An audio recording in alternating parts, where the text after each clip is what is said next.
Bismillahirrahmanirrahim. Assalamualaikum warahmatullahi wabarakatuh. Sahabat pari muslimah, Ramadan boleh dikatakan sebagai bulan taubat. Oleh karenanya, sudah selayaknya setiap muslim memperbanyak taubat pada bulan ini.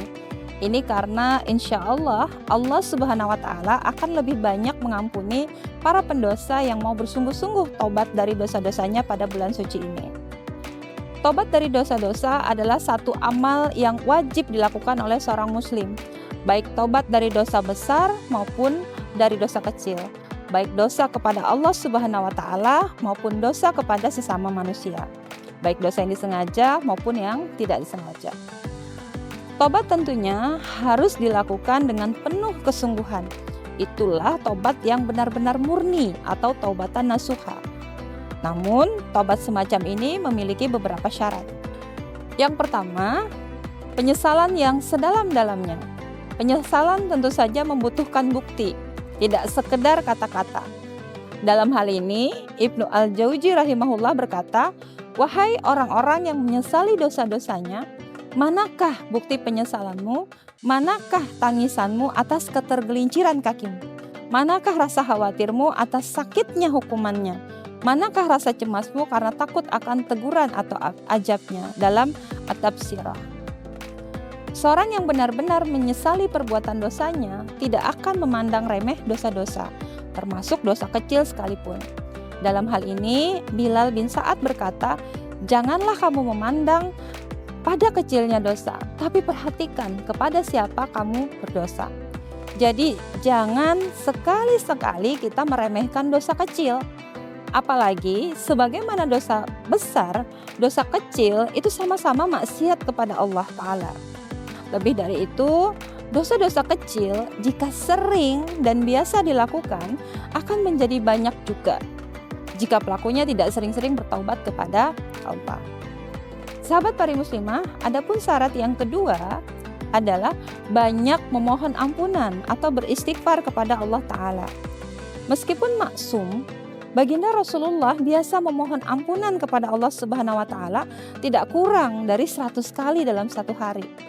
Tentunya istighfar itu lebih layak dilakukan oleh kita umatnya. Ini karena setiap hari bahkan setiap waktu kita berbuat dosa. Oleh karena itu, di antara doa penting yang diajarkan oleh Baginda Rasulullah kepada Abu Bakar As-Siddiq adalah doa permohonan ampunan. Syarat yang ketiga adalah bertekad kuat untuk tidak mengulangi dosa yang sama. Dengan kata lain, taubat itu benar-benar harus dibuktikan dengan upaya keras untuk selalu taat kepada Allah Subhanahu wa Ta'ala dan Rasul-Nya. Bukan malah sering terjatuh ke dalam kemaksiatan kepada Allah dan Rasul-Nya. Di antara bentuk kesungguhan untuk selalu taat kepada Allah dan Rasul-Nya adalah ia bersungguh-sungguh beramal. Kesungguhan beramal dibuktikan melalui kesungguhan dalam belajar. Ini karena amal yang benar tentunya harus didasarkan pada ilmu, bukan semata kesungguhan. Oleh karena itu, tentunya bohong jika seseorang mengaku bertaubat kepada Allah, lalu berusaha taat dengan banyak beramal, tapi enggan untuk terus memperbanyak ilmu yang menjadi pilar amalnya. Dan tidak ada seharusnya alasan karena sudah tua, lalu enggan belajar, karena sibuk, enggan belajar, atau sebab-sebab lainnya. Sahabat pari muslimah, syarat yang keempat adalah tidak menunda-nunda amal.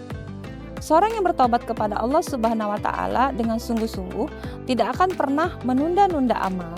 Ini karena ia sadar bahwa kesempatan hidup itu tidak banyak, apalagi sebagian hidupnya sudah digunakan untuk bermaksiat kepada Allah Ta'ala. Sahabat pari muslimah, tentu yang terakhir, kita berharap tobat kita di dunia ini bisa menghapus sama sekali penyesalan di akhirat nanti. Sebab jelas di akhirat nanti banyak manusia yang akan menyesali diri.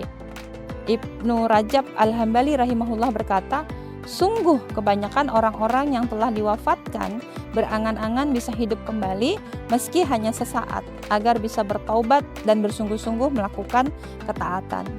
Sesungguhnya hal yang demikian mustahil bagi mereka." Ibnu Rajab dalam Lataif Al-Ma'arif. Wallahu a'lam bishawab. Billahi taufiq wal hidayah. Assalamualaikum warahmatullahi wabarakatuh.